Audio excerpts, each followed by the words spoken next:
Hi, my name is Cristin Goodwin, and I run Microsoft's Digital Security Unit, where we focus on advanced nation-state attacks and why they are happening, as well as a range of other legal and technical priorities. I focus a lot of my time on nation-state attacks, how they happen, and why they happen. Microsoft believes that understanding the context of attacks is essential to helping our customers, governments, and the world better understand the risks posed by nation states and other advanced actors. Many of my technical colleagues at Microsoft, like the Microsoft Threat Intelligence Center, the Microsoft Security Response Center, they focus on the how. How did the attack happen so we can help our customers and the world better respond to an incident? At the Digital Security Unit, we focus on the why. Why were those victims targeted? Why was the nation-state actor pursuing that particular objective? Why were they going there?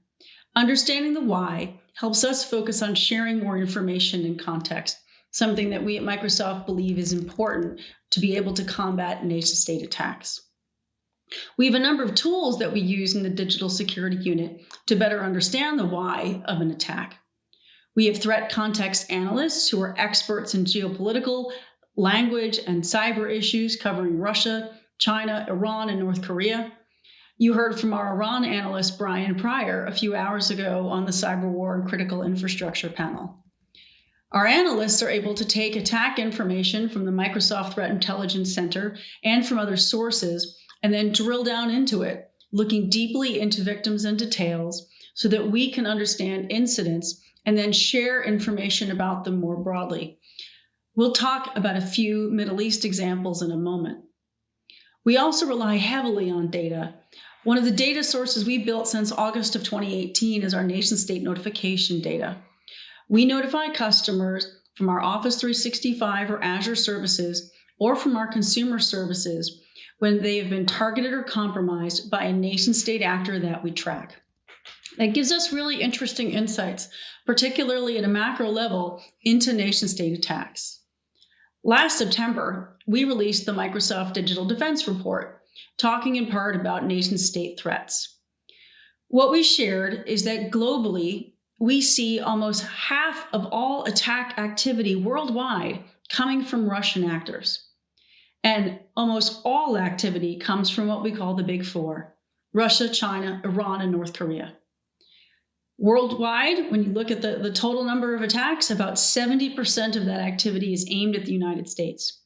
That's due in part to geopolitical focus and the politics of the four attacking states, but it also arises out of the reality that cloud adoption is furthest along in the United States, so we can see more attack activity than in places where cloud adoption is slower.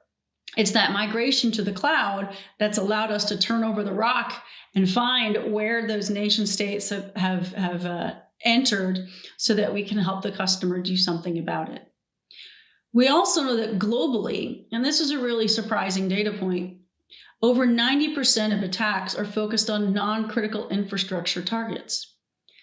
Attackers are focused on think tanks, on NGOs, on other governments, and on academics. And from a sector perspective, then they follow either IT, energy, or the media and communications sectors. What are they doing? They're looking for information. At a global level, we see attacks that have common operational aims. It's espionage, it's reconnaissance, or disruption and destruction. But at the top tier line, what we see nation states pursuing is information. They're always looking for information. In the Middle East, if I use the membership of the Arab League as a way to parse data, we've made almost 4,000 notifications since August of 2018. Only 5% of those attacks have been against critical infrastructures. 95% of attacks are against non-critical functions. And overwhelmingly in the Middle East, you see activity in the consumer account space. They're targeting individuals. Beyond that, in a distant second, is a focus on governments, on IT organizations, and the energy sector. Almost half of all attack activity amongst those Arab League states is coming from North Korea. Most likely, this is criminal revenue raising efforts and schemes and a way to get around the sanctions that are currently in place. In and amongst the Arab League countries, the second most present attacking state is Iran, followed by Russia. Of the Arab League members, Saudi Arabia is the most attacked country. And given access to cloud services, that's not terribly surprising because, again, as I said, you need to have cloud presence in order to be able to detect activity. But we know that space is only going to continue to grow. Now let's add in Israel. Attacks against Israel by volume are slightly less than those against Saudi, but are far more focused. Attacks against Israel are focused almost exclusively from Iran and tend to pursue academics, governments, NGOs, and think tanks, followed by IT firms. Since 2018, 13% of attacks against Israel have been against critical infrastructure, which is higher than the global average. If we step back and look at the attackers, we can also see which actor is prioritizing critical infrastructure, because of the big four attacking countries, 27% of Iranian activity is focused on critical infrastructure. That's a pretty big jump because China is only at 18% and Russia is at 15%. North Korea is definitely not focusing on critical infrastructure. Their attack space is weighted 98% non-critical infrastructure and only 2% critical infrastructure. So it's not surprising we're seeing an increase in critical infrastructure activity in Israel because Iran's focus is on Israel almost exclusively. And so that's going to play a larger role based on Iranian targeting than it does from some of the other attacking states. But when you combine that focus on critical infrastructure with the willingness to be disruptive and destructive and ties to geopolitical objectives, it's really an area that the world should continue to watch. We see that Iran's focus on Israel is only increasing. Since late last year, we detected a growing number of Iranian actors attacking Israeli entities. We've also seen an increase in successful compromises, which is troubling. We've seen ransomware attacks by Iranian actors against Israeli entities, and in some instances, the Iranian actors have conducted destructive attacks, despite the fact that this is a ransomware attack. It can be for money, but the money wasn't the issue. It was the destruction. At the end of last year, and again in April, Iranian cyber actors were conducting ransomware attacks on Israeli companies involved in maritime transportation and in logistics. What's become apparent in recent months is that these attacks were probably in retaliation for perceived Israeli attacks on Iranian shipping. It really shows how geopolitical tensions are playing out in cyberspace in the region. As an aside, it's interesting to see Iran willing to use ransomware as a nation-state attack tool.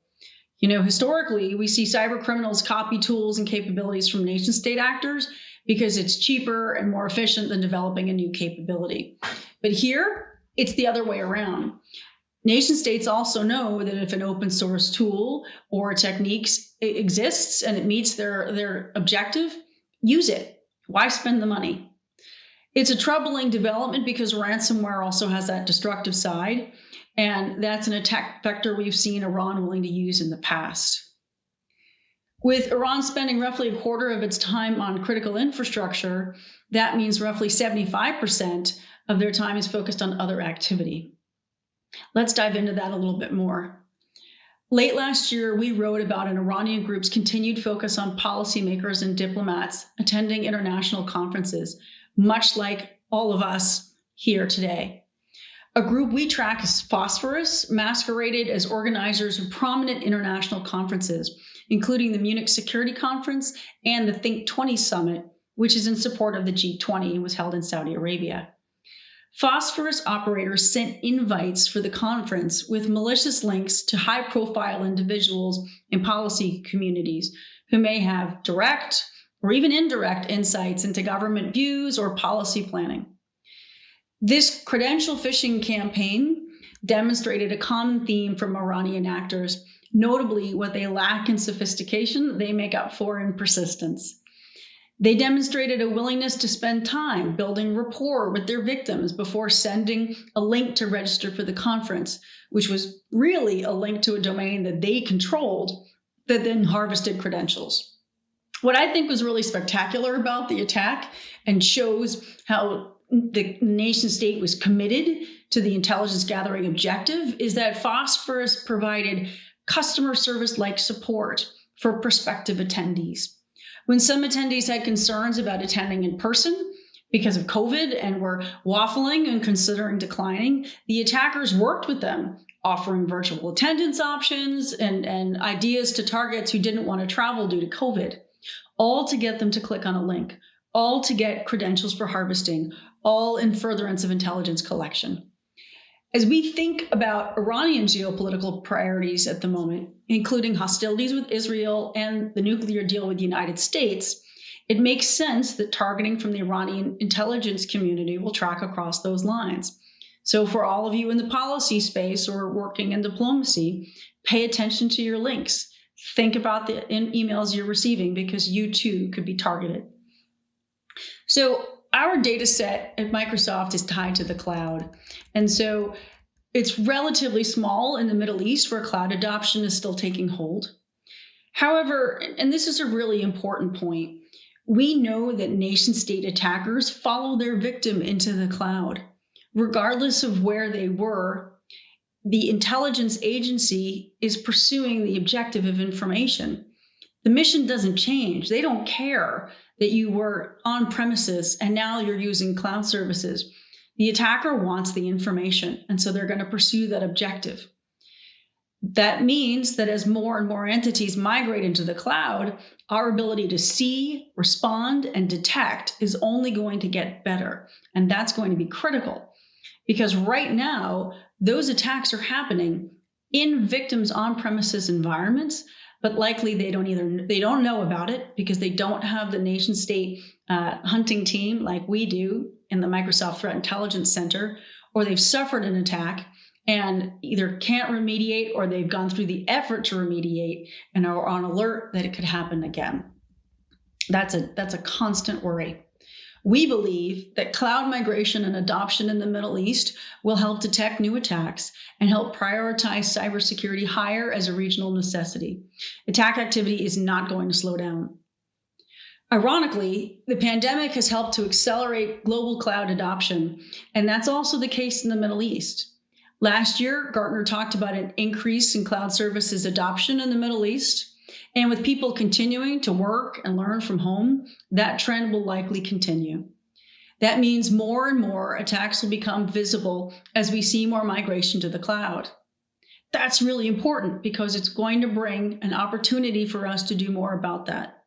It's heartening to see nations like Kuwait, Morocco, Qatar, and Tunisia join the Paris call for trust and security in cyberspace, recognizing the importance of an open, secure, and stable cyberspace. Taking a principled approach for cybersecurity will be essential to the establishment of global norms for cyberspace.